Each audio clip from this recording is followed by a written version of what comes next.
dia, a paz do Senhor, para todos. Nós estamos ainda em janeiro, por isso podemos dizer que estamos a começar 2025. E já se falou sobre as resoluções. É muito habitual, nesta altura do ano, existirem resoluções para o novo ano. Ainda não é este. Podem retirar, só por favor, para não tirar a expectativa. E já agora, não sei se criaram resoluções, mas falou-se já muito estas semanas. Quem é que já se inscreveu no ginásio? Eu sei pessoas que se inscreveram no ginásio e que começaram a fazer exercício. Umas inscreveram-se e ainda não fizeram nada. Outras já começaram a fazer. Mas sei que houve pessoas também que começaram a comer melhor. E melhor não é mais. Okay? Melhor é com mais qualidade e com mais saúde, como ouvimos também há umas semanas muito bem da parte do Jorge Cruz na pregação. Outros começaram a ter mais cuidado com o seu sono, a terem hábitos de sono mais regrados. Outros começaram e desenvolveram um plano de leitura diário da Bíblia. Já agora, quem é que está a ler a Bíblia e que se comprometeu a ler a Bíblia toda este ano? Ok, amém. É isso mesmo. Muitos já criaram esse compromisso com Deus e querem desenvolver a sua intimidade ao longo deste ano e têm uma vida de oração e de leitura mais continuada e consistente. E já agora, porquê é que nós fazemos isto? Porquê é que nós somos imbuídos no início do ano a fazermos resoluções? Porque de certa forma todos nós queremos que o ano 2025 seja o quê? Seja melhor, ou que seja bom. Quem é que está com a expectativa de que 2025 seja melhor que 2024? Ok, sou malta otimista. Mas perdoem porque eu vou ser talvez um pouco indelicado. Mas a realidade dura e difícil da vida é que nós não controlamos quase nada do que vai acontecer em 2025. Há uma pequena parte que nós podemos controlar e estas resoluções podem ser de ajuda para que 2025 seja bom, mas este pode ser, à semelhança do que foi para muitas pessoas em janeiro de 2024, o último ano de vida. Muitas pessoas em 2024, em janeiro, estavam com várias resoluções que não puderam cumprir porque foi o seu último ano. Pode ser o meu último ano, pode ser o teu último ano de vida em 2025. Pode ser o último ano de vida de pessoas que te são queridas em 2025.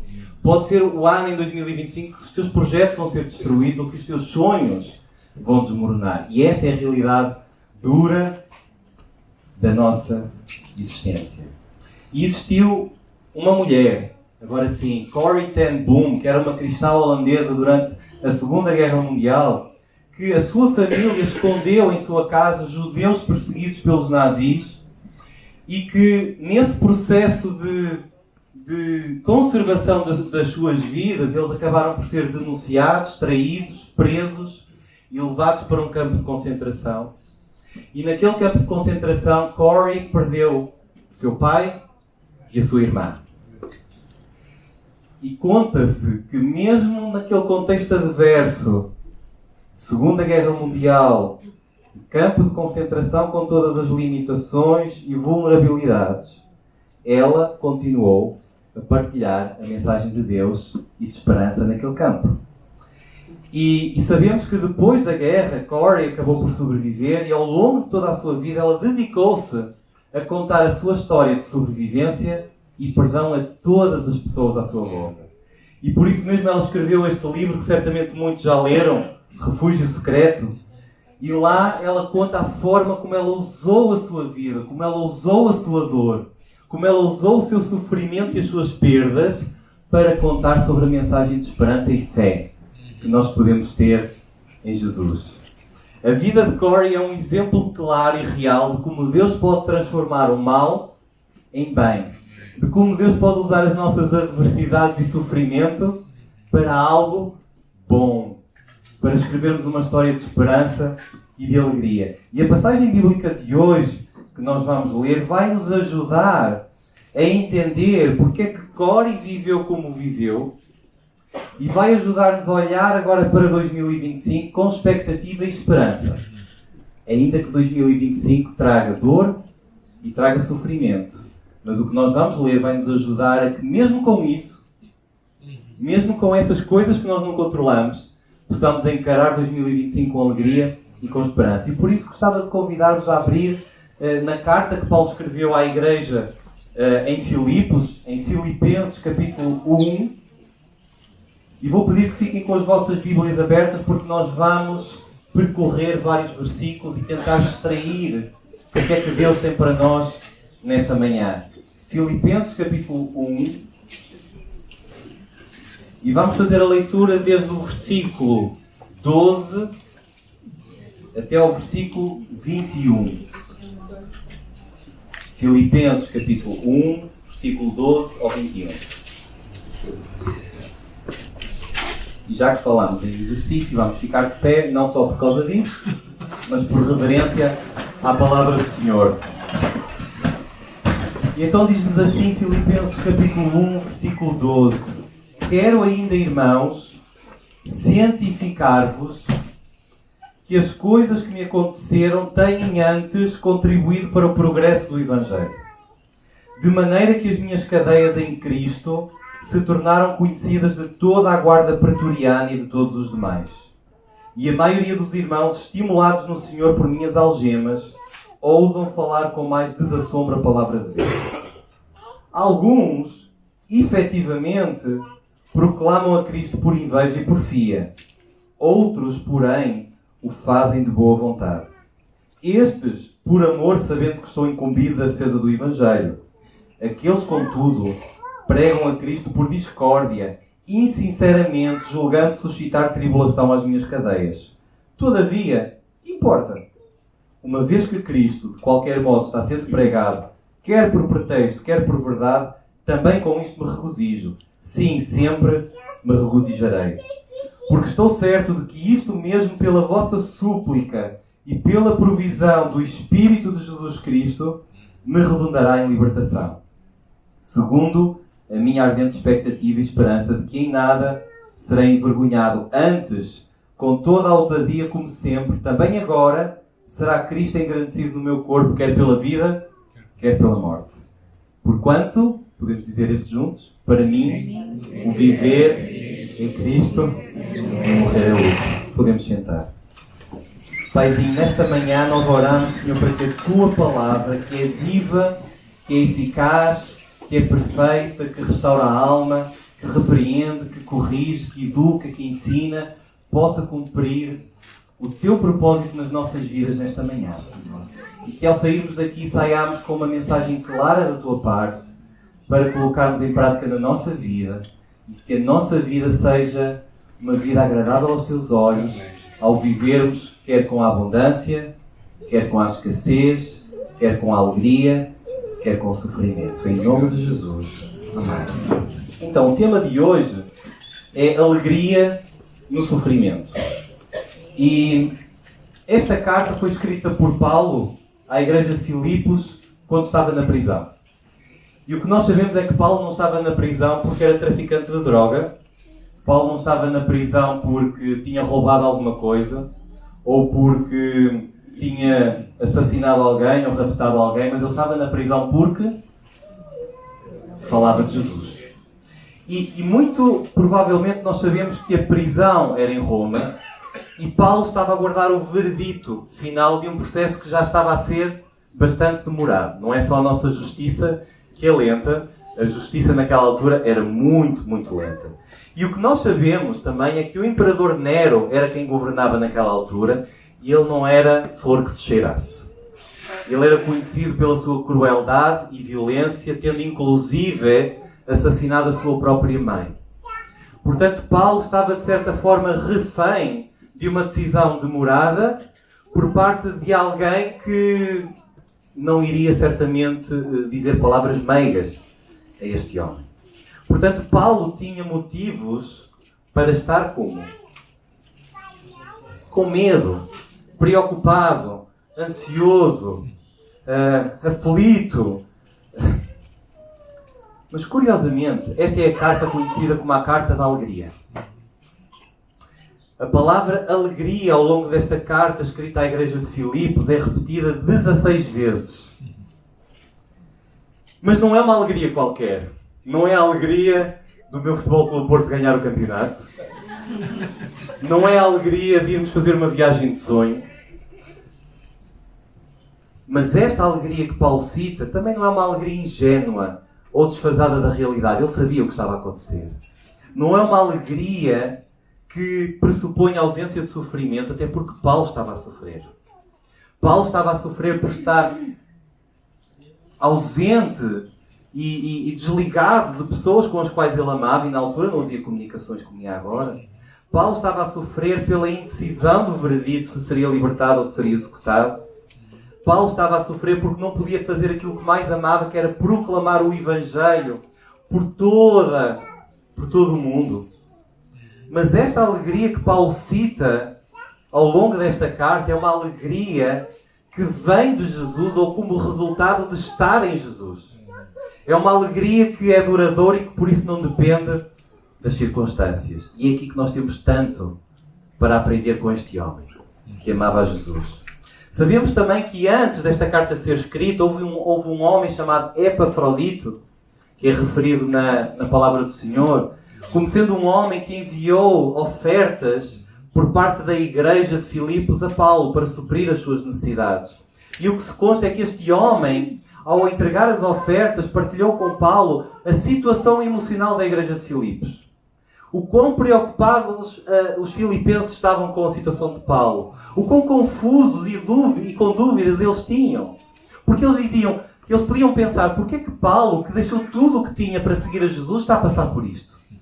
Porquê é que Paulo, que é uma referência e um exemplo, Deus está a permitir isto com ele? Como é que o Evangelho vai continuar a ser propagado se Paulo, o nosso grande líder, está preso? E aquilo que nós agora lemos é a resposta de Paulo para ajudar os filipenses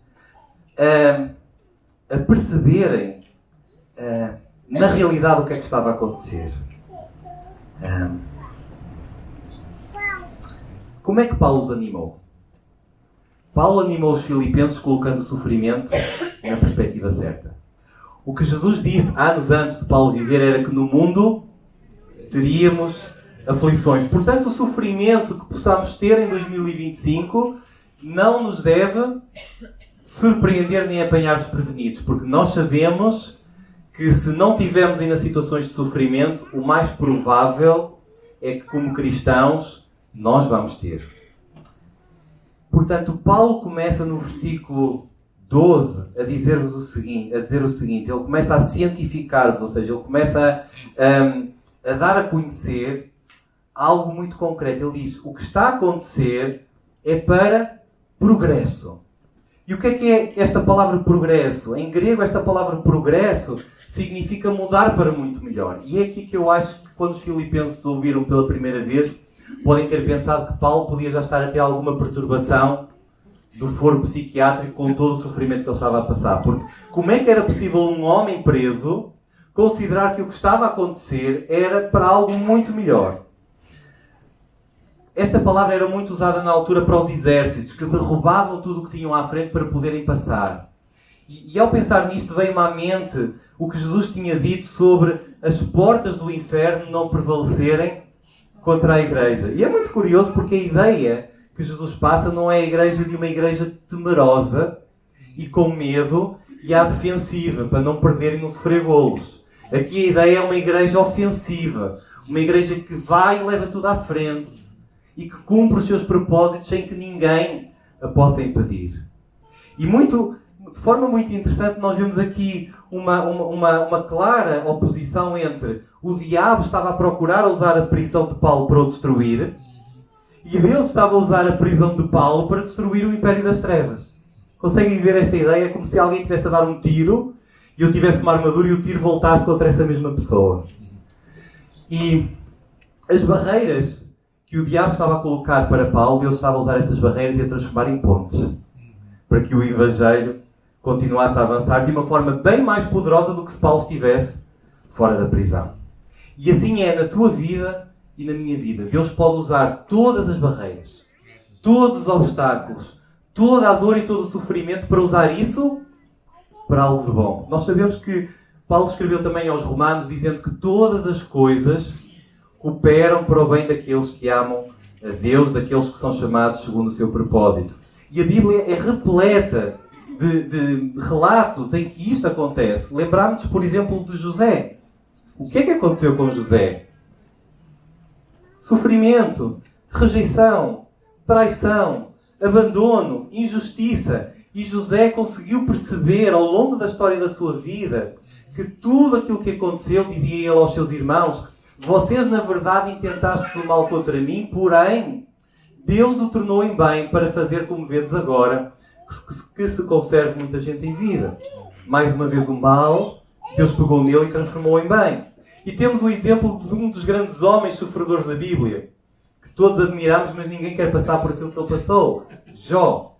Tinha tudo e perdeu tudo.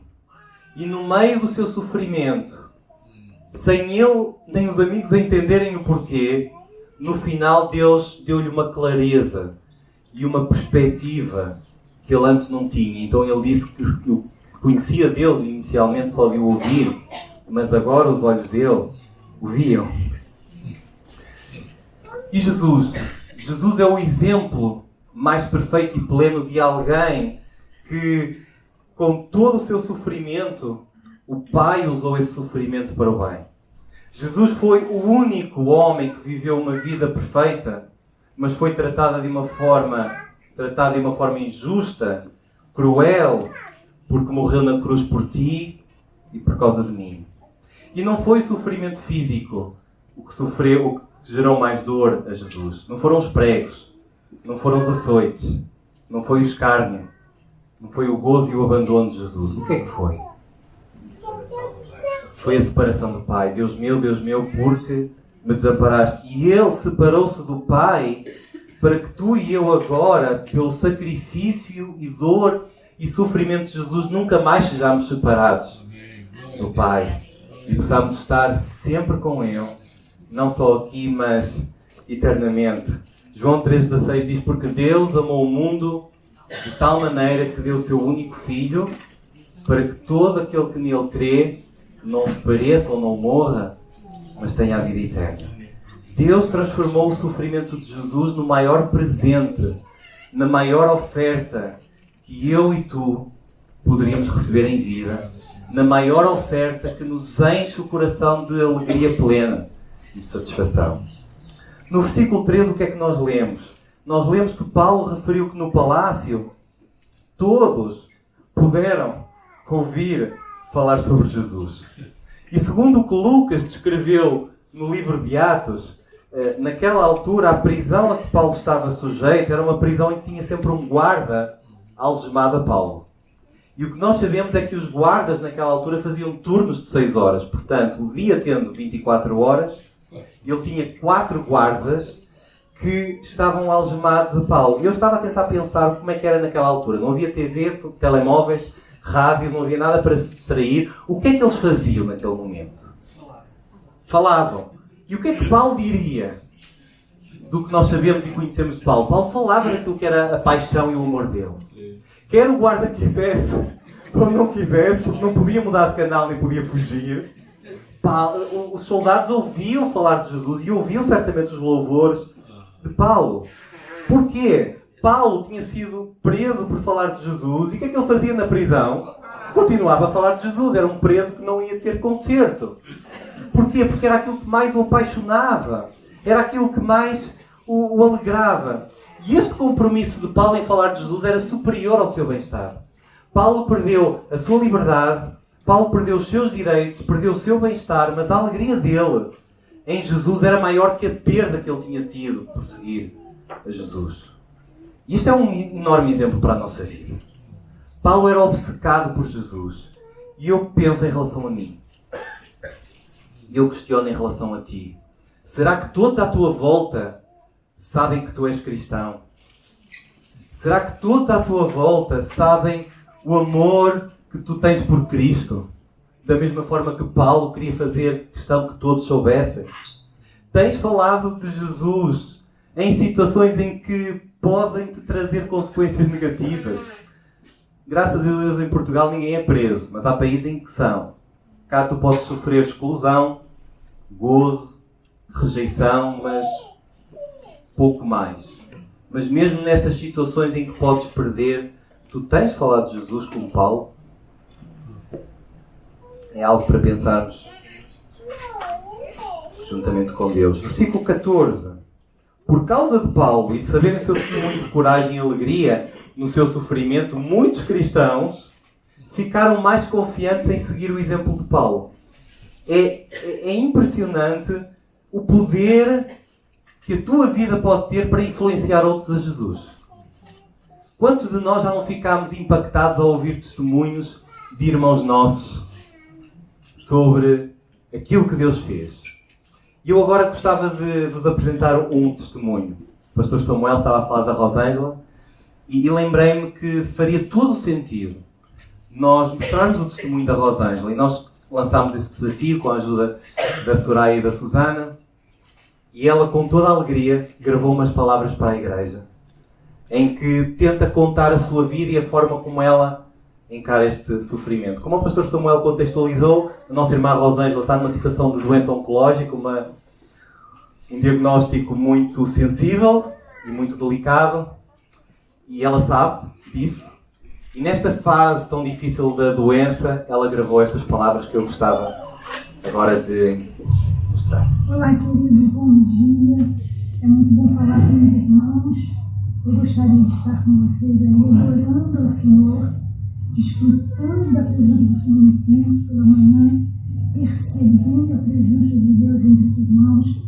Mas nesse momento, o propósito de Deus para a minha vida é estar aqui. Porque Deus tem propósito para a vida da gente. Deus tem um propósito. Eu aprendi uma coisa que eu gostaria de dividir com os irmãos. A história da nossa vida não é sobre nós, é sobre Deus. Há uma história maior. Começa em Gênesis, vai até Apocalipse. No meio dessa grande história estão as nossas histórias. E elas são sobre Deus, seu amor, seu cuidado, sua fidelidade, sua proteção. Deus, no seu propósito, me colocou aqui nesse tempo. E eu estou aproveitando as oportunidades que vão surgindo para demonstrar a paz que excede a todo entendimento. Em momentos difíceis, em momentos complicados, mas Deus é fiel. Ele diz que a paz de Deus, ele excederia o nosso entendimento, guardaria a nossa mente e o nosso coração. É assim que eu me sinto, em paz. Não importa o final da história, porque a nossa história não é a principal. O que importa é sentir, experimentar, desfrutar da presença de Deus e glorificar o seu nome.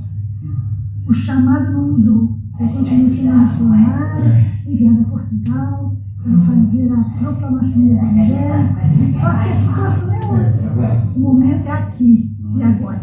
E aqui e agora que eu quero estar. A glória do nome de Jesus. Deus abençoe os irmãos. Beijo. Eu dou graças a Deus pela vida da Rosângela. É um testemunho vivo daquilo que é ser cristão. E de como no meio do sofrimento e da dor nós podemos ter a paz e a alegria que excede todo o entendimento. E eu tive um privilégio enorme com a minha esposa na quinta-feira de estar com ela. E há uns tempos falava com o pastor Samuel e ele dizia: olha, fui claramente encorajado a estar com ela. E eu senti claramente isso, nós sentimos claramente isso. Ela não está a queixar-se dos impostos. Ela não se está a queixar do sistema de saúde. Ela não se está a queixar de porque é que Deus permite que ela esteja neste sofrimento. Nós não vemos autocomiseração, mas nós vemos uma clara noção do quão grande é o privilégio que ela tem de servir ao nosso Deus. Ela não está em nada arrependida de, na sua juventude, ter seguido a Jesus. Vemos um entusiasmo nela enorme quando ela nos partilhava a história que ela tinha com uma bombeira, em que no meio do seu sofrimento ela falou com a bombeira e a bombeira assumiu o desejo de ler a Bíblia. Ela partilhava o seu entusiasmo quando entregou boas sementes a enfermeiros e a médicos e a todas as pessoas no hospital. E sabem, irmãos, não é nada sobre a Rosângela, mas é tudo sobre Jesus. Claramente, quando nós saímos daquele local, ao estar com ela, nós percebemos que isto não é nada sobre ela. Não há uma ponta de vaidade e de orgulho por aquilo que ela faz, mas há uma plenitude de gozo e de alegria por ela estar a ser usada de uma forma poderosa para Cristo ser conhecido. Isto só é possível, irmãos, com uma intimidade genuína e verdadeira com o nosso Deus. Mas infelizmente, e é por isso que estamos aqui, porque nós precisamos de ser repreendidos e corrigidos, todos nós. O nosso propósito de vida é muito virado para o nosso umbigo. Nós queremos o nosso conforto, o nosso bem-estar, nós queremos elogios e queremos aprovação e queremos que as coisas corram como nós estipulámos no início do ano. Mas nestes versículos, Paulo diz que tudo o que aconteceu, tudo, foi para o progresso do Evangelho e para o encorajamento dos irmãos. Não vemos aqui uma ponta dirigida a ele. É tudo por causa de Jesus e nada por causa de Paulo. E é incrível notar que, à semelhança da Rosângela, nós não vemos em Paulo qualquer autocomiseração. Ou seja, nós não vemos Paulo a dizer coitadinho e ai de mim. Ou, aliás, nós vemos um ai de mim em Coríntios, quando Paulo diz ai de mim se não pregar o Evangelho. É só aí que ele diz ai de mim. Porquê? Porque as revelações que ele teve de Deus eram tão impactantes que ele não conseguia ficar com aquelas revelações dentro dele. Nós hoje, irmãos, temos o Espírito Santo. Nós hoje tivemos já, todos que somos cristãos, experiências com Deus. Nós não podemos, ai de nós, se não pregarmos o Evangelho, porque nós temos uma mensagem tremenda para dar esperança e alegria às pessoas à nossa volta. Eu achei muito interessante porque a Rosângela dizia que continuava a ser missionária, mas num contexto diferente. Paulo continuava a ser missionário, mas num contexto diferente. Nada mudou. O propósito era o mesmo. E onde muitos veem desafios, ao lermos esta carta aos Filipenses, vemos que Paulo via oportunidades. Paulo olhava para a prisão e via a excelente oportunidade que a prisão era para tornar Jesus mais glorificado. Da mesma forma que temos outros relatos na Bíblia. David olhou para Golias e viu que Golias era uma ótima oportunidade para Deus receber toda a honra e toda a glória, porque ele sabia que a vitória era certa, porque o Golias era muito pequenino aos olhos de Deus. Percebem a diferença, a forma como olhamos para as coisas que tem que ser desprovida do nosso conforto e do nosso bem-estar? E tu, como é que olhas para as dificuldades? Como é que olhas para os desafios que Deus te coloca na vida? Até porque nós podemos ser derrubados na vida. Muitos olham para a Rosângela e olhavam para o apóstolo Paulo e diziam: olha estes, estão acabados, estão sem esperança. Mas eu e tu podemos ser derrubados e considerados derrotados pelo mundo, mas a vitória já é nossa. E sabem porquê que é nossa?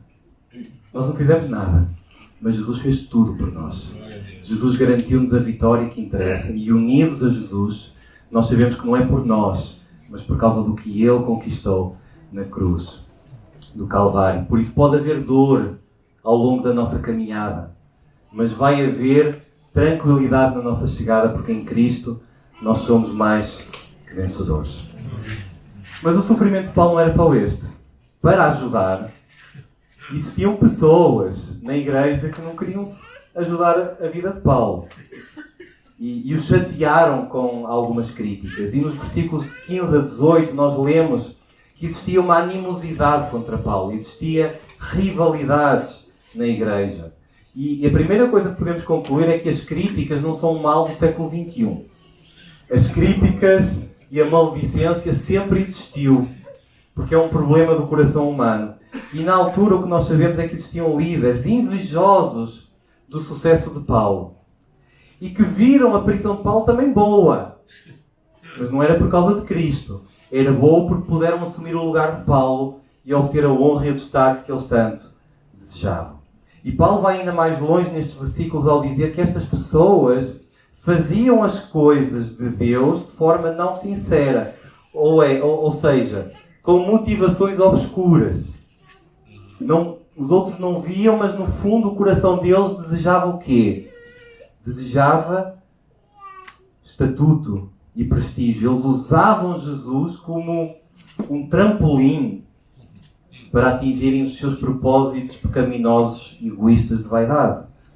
No caso destes líderes, era tudo sobre eles e nada sobre Jesus. Vemos aqui uma clara oposição entre Paulo e estes líderes. Para chatearem ainda mais Paulo, o que é que estes líderes faziam? Faziam o que os amigos de Jó disseram a Jó: olha, tu estás preso porque deves ter feito alguma coisa errada. Portanto, tu não és nada aquele líder que dizem que tu és. Alguma coisa de errado existe. E tu estás a sofrer de forma justa. Mas o que é que nós vemos em Paulo a falar destes líderes? Nós vemos raiva, nós vemos ira, nós vemos várias páginas de contra-argumentação para rebater estes líderes. Não, nós vemos uma paz e uma alegria em saberem que tudo, mesmo o que eles faziam, estes líderes faziam, era para a glória de Deus. E este é um excelente exemplo para nós, para ensino. Quantas vezes nós fazemos guerras porque fomos ofendidos ou criticados, ou não fomos respeitados e destruímos tudo à nossa volta, só porque o nosso querer não foi avante. E estes versículos são um enorme alerta para nós porque questionam-nos sobre quais são as nossas motivações quando vimos à igreja. Qual é o meu objetivo ao vir à igreja?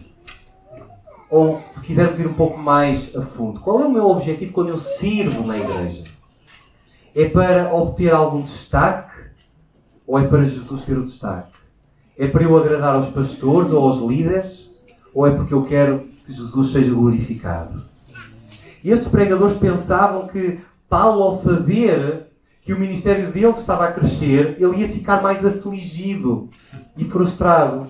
Eles pensavam que Paulo lutava para ter a primazia na igreja, mas Paulo lutava para que Jesus tivesse a primazia na vida das pessoas.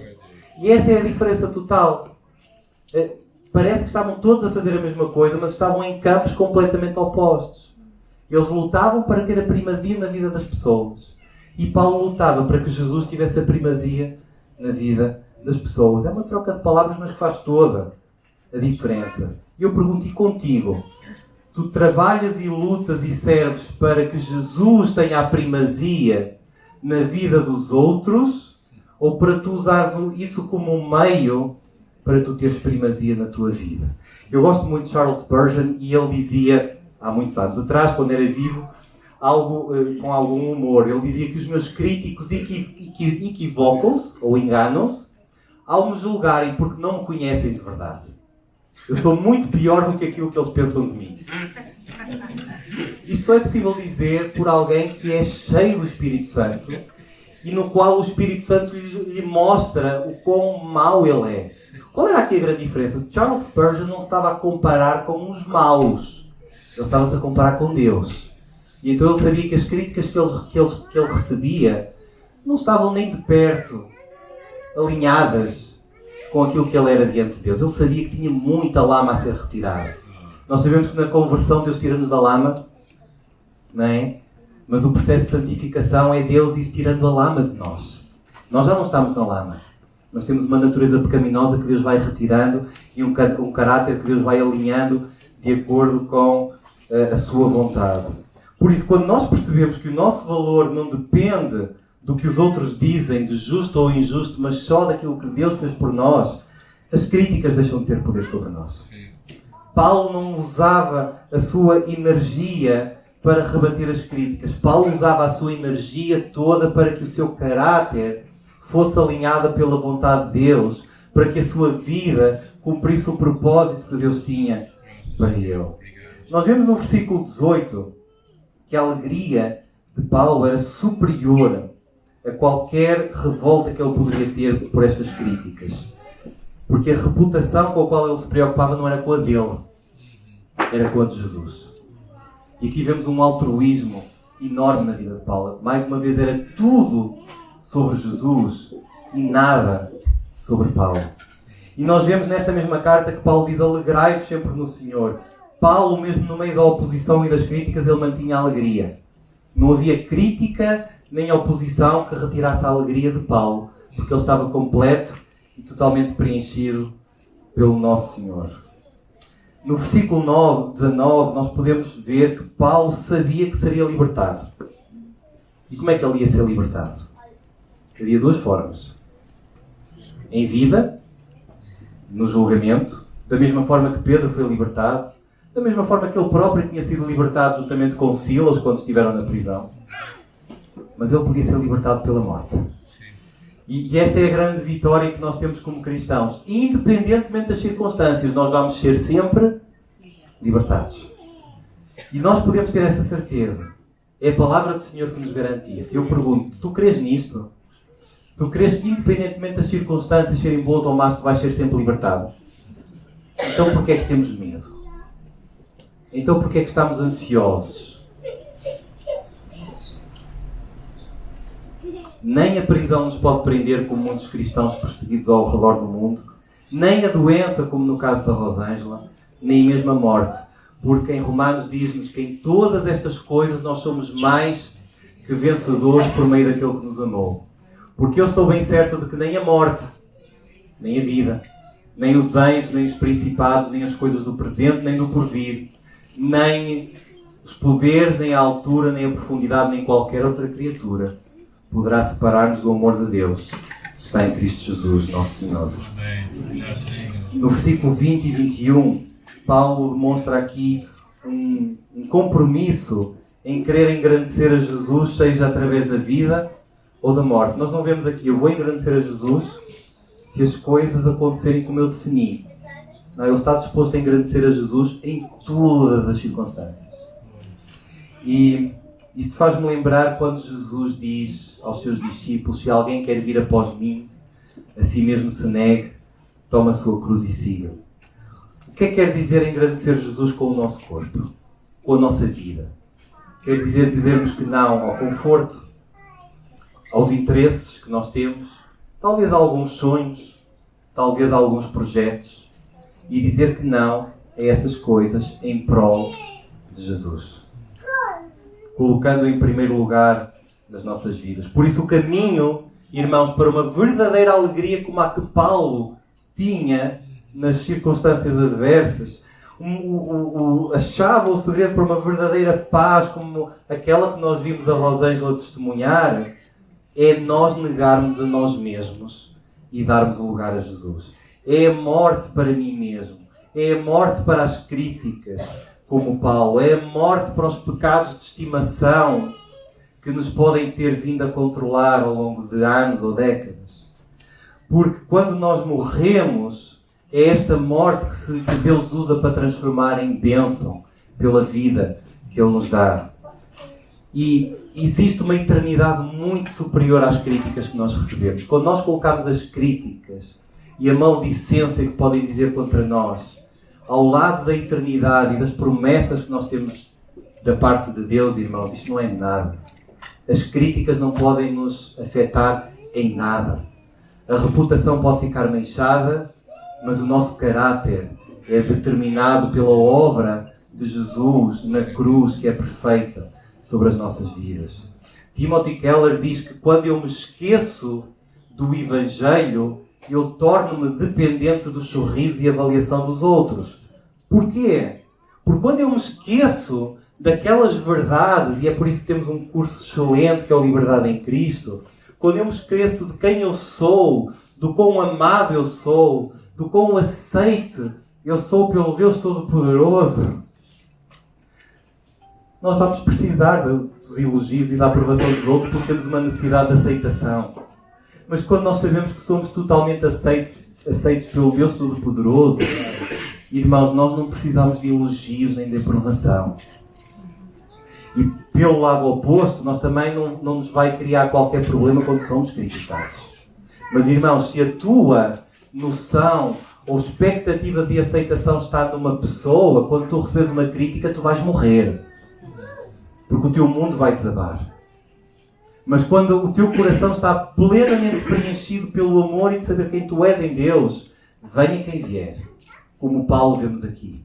Nada te vai derrotar porque tu estás plenamente preenchido por Deus. Por isso, aqui a grande luta, irmãos, isto é muito fácil falar em teoria, mas este processo de morte e de negação para os nossos interesses egoístas, para o nosso conforto, não é fácil, porque quando nós somos apertados e afligidos, o que é que nós fazemos? O que o povo de Israel fazia. Murmuramos. É por isso que Martinho Lutero dizia algo muito engraçado. Ele dizia: pensei que o velho homem tinha morrido nas águas do batismo, mas descobri que o infeliz sabia nadar. Agora tenho de matá-lo todos os dias. Esta luta contra a carne que Paulo descreve em Efésios 6, nós não lutamos só contra a carne, nós lutamos contra os principados e os potestades que vão usar a nossa velha natureza para diariamente nos lançar à cara e nos mostrar o quão indignos e infelizes nós somos. E é contra esta velha natureza que nós precisamos de usar a armadura de Deus. Nós precisamos de orar. Nós precisamos de buscar a palavra do Senhor para não nos deixarmos levar por esta velha natureza.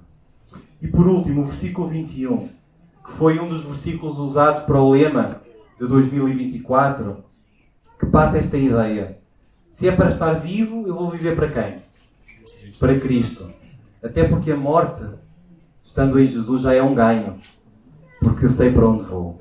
E Paulo via a morte desta mesma forma. O problema é quando este versículo é invertido. E quando eu estava a pensar neste versículo, eu pensei que muitas das vezes eu e certamente vocês poderão se rever como é que dizemos este versículo. Porquanto para mim o viver sou eu. E quando nós dizemos isto, o morrer é quê? É uma perda. Porque quando eu vivo para mim, quando eu vivo para os meus castelos de areia que eu procuro construir na minha vida, quando eu morrer, a água vem e tudo é destruído. Conseguem perceber o poder deste versículo na nossa vida? O poder de vivermos o Evangelho de uma forma séria e comprometida? É que quando tu e eu vivemos para Cristo, a morte é ganho. Porque tudo o que podemos ganhar, todos os castelos que podemos construir aqui, vão ficar aqui. Mas a nossa vida, o nosso caráter, a nossa intimidade com Deus vão ser eternos. E esse é o nosso propósito. E este era o propósito de Paulo, era viver para a glória de Deus. E nós sabemos que vivemos para a glória de Deus através da palavra ao vivermos satisfeitos nele. Deus é mais glorificado quanto mais satisfeitos estamos nele.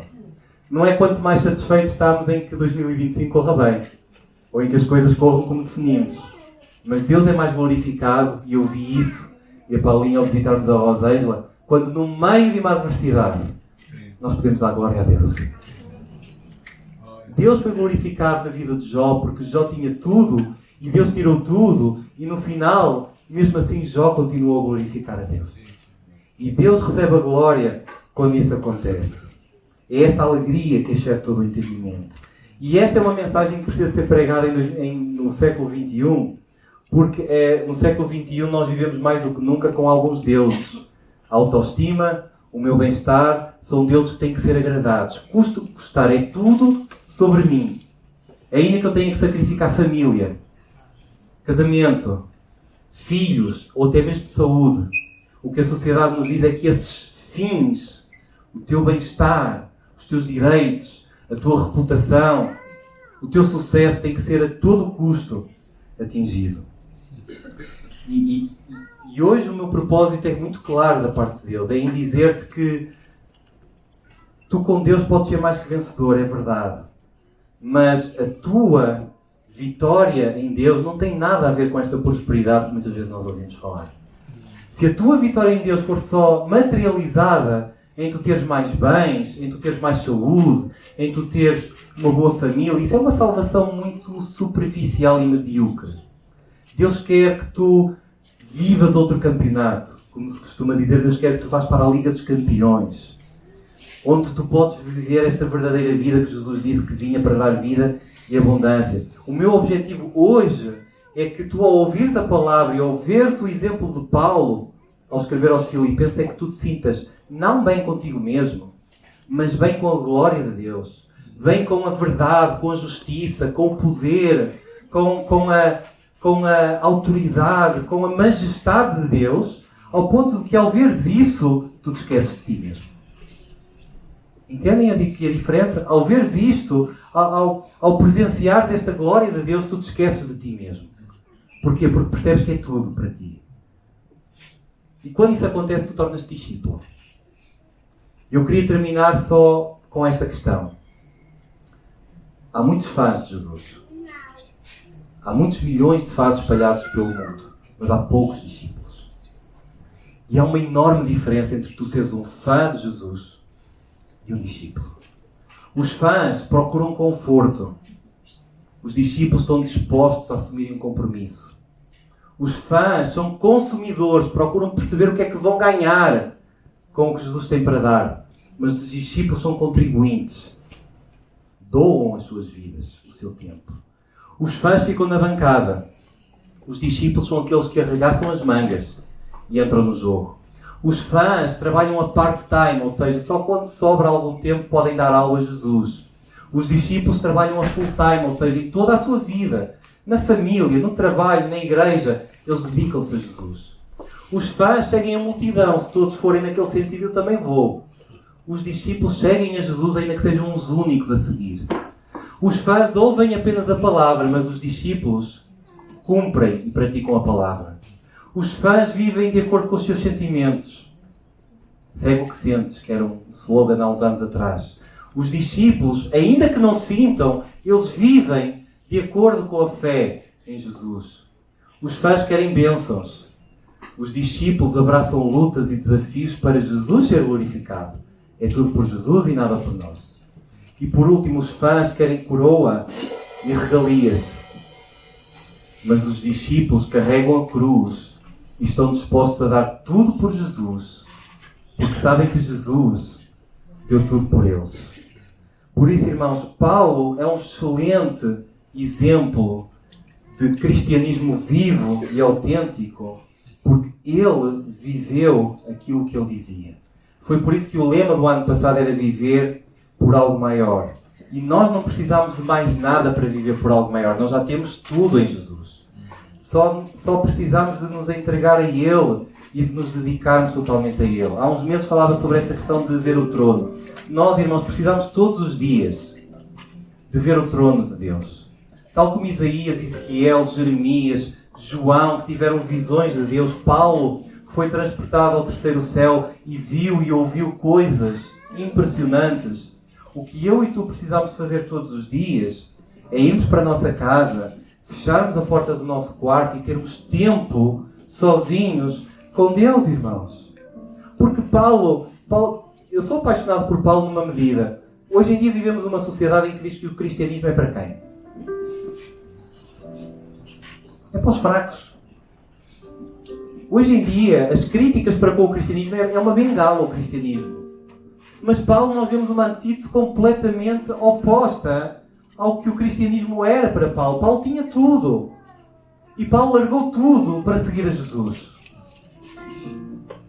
E ele disse que o tudo que ele largou era como esterco. Ou seja, ele comparou o que tinha, que era tudo que qualquer homem ambicionava, e comparou o que ele teria em Deus e disse que o que ele tinha era esterco. E o que ele tinha é o que toda a sociedade procura. E ele trocou isso por Jesus. Por isso, o meu encorajamento para ti, para todos nós, é de que tu vivas por algo maior, como Paulo viveu, porque este melhor de Deus é melhor que muitos amigos, é melhor que família, é melhor que dinheiro, é melhor que reconhecimento e elogios, é melhor do que até o próprio sexo que a nossa sociedade tanto idolatra, com cargas, com toneladas de lascívia e pornografia à mistura. Viver com Jesus faz com que todas essas coisas que o mundo idolatra sejam um bocejo, sejam um tédio. Irmãos, e nós só percebemos isto quando estamos na presença de Deus. E o meu conselho para ti hoje é que hoje, ao chegares à tua casa, tranques no teu quarto e procures Deus. E que, se não é o teu hábito, que isto seja o início de um hábito diário em que tu buscas a Deus, para que tu possas dizer como a Rosângela, de que estou a aproveitar. Ela disse que estava a aproveitar. Isto só é possível quando temos intimidade. David disse: na tua presença há plenitude de alegria, e na tua destra delícias perpetuamente. Há muitas coisas que eu não posso fazer por ti. E uma delas é decidir o que é que vais fazer de 2025. Se vais viver 2025 igual a 2024, ou se vais seguir o exemplo de Paulo, se vais morrer para ti mesmo, se te vais arrepender e voltar totalmente para Deus. E o meu conselho para terminar é: não te entregues 50%, nem 70%, nem 80%, nem 90%. Entrega-te a 100% a Deus hoje. Porque Ele entregou-se a 100% por ti. E está disposto a dar-te a mão para seguirem juntos e viverem uma vida vitoriosa. Saber que pode haver dor e pode haver sofrimento. Mas a nossa chegada está garantida com Deus. Senhor,